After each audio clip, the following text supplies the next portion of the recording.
नमस्ते, स्वागत छ यहाँहरूलाई मेरो च्यानलमा। आज म यहाँहरूलाई फिनी रोटी बनाएर देखाउँछु। फिनी रोटी बनाउनको लागि सबैभन्दा पहिला मैले लिएको छु 2 कप मैदा। त्यसपछि अब यसमा 1 चम्चा घिउ राख्ने र अब यसलाई एकपटक मिक्स गर्ने।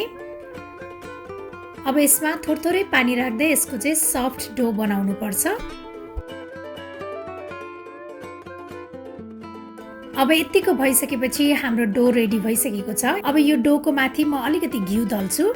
यसो गर्दाखेरि चाहिँ यो डो एकदमै सफ्ट बन्छ र अब यसलाई कभर गरेर 15 मिनेटसम्म यतिकै राख्नुपर्छ। अब म फिनी रोटीमा दल्नको लागि फिलिङ बनाउन गइरहेको छु।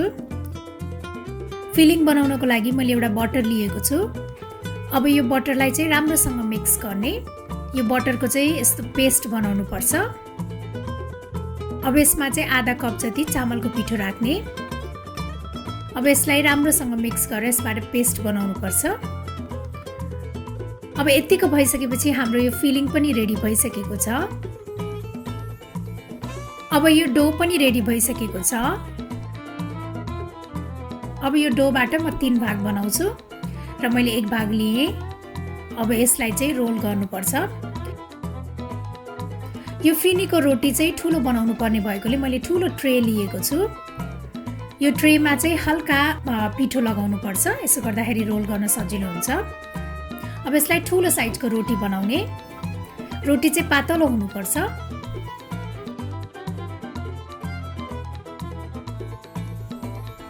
अब यतिको भइसकेपछि यो रोटी बनिसकेको छ। अब यसमा अघि हामीले बनाएर राखेको बटर र चामलको पिठोको पेस्ट लगाउने। यसलाई चाहिँ राम्रोसँग दल्नुपर्छ वरिपरि। त्यसपछि अब यसलाई साइडबाट यसरी मिलाएर रोल गर्दै लैजाने।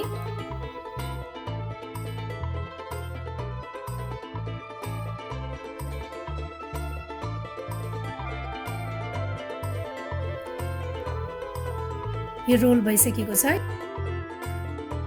यसलाई चाहिँ हल्का प्रेस गर्नुपर्छ। अब यसको साइडको 2 भाग काट्नुपर्छ। अब यो बाँकी रहेकोबाट बराबरको साइज गरेर काट्ने।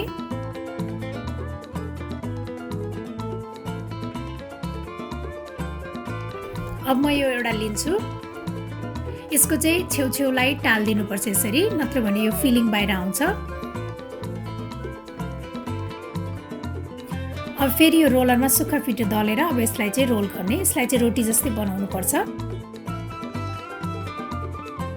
अब यो रोटी रेडी भइसकेको छ। अब यसलाई चाहिँ बीचबाट यसरी 2-3 लाइन जति यसरी बीचमा काट्ने।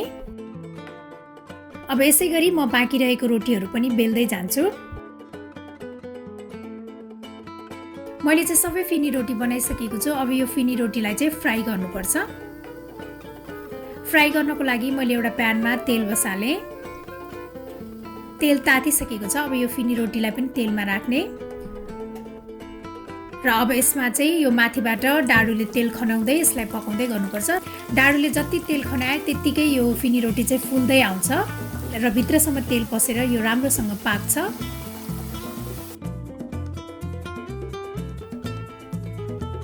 अब यतिको भइसकेपछि हाम्रो यो फिनी रोटी चाहिँ रेडी भइसकेको छ। यसलाई एउटा प्लेटमा ट्रान्सफर गर्ने र अब बाँकी रहेको फिनी रोटी पनि यसै गरी बनाउने।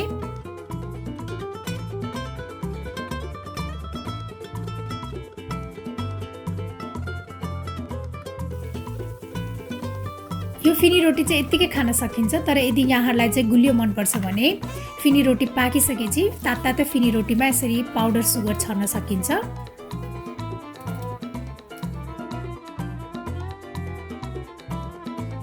मैले चाहिँ सबै फिनी रोटीहरू बनाइसकेको छु। मलाई आशा छ यहाँहरूलाई यो फिनी रोटी बनाउने सजिलो तरिका पक्कै पनि मन पर्यो होला। र मेरो अरू यस्तै रेसिपीहरूको लागि प्लिज मेरो च्यानललाई सब्स्क्राइब गरिदिनु होला र मेरो भिडियोलाई लाइक, शेयर र कमेन्ट पनि गरिदिनु होला। Thank you for watching. Bye by.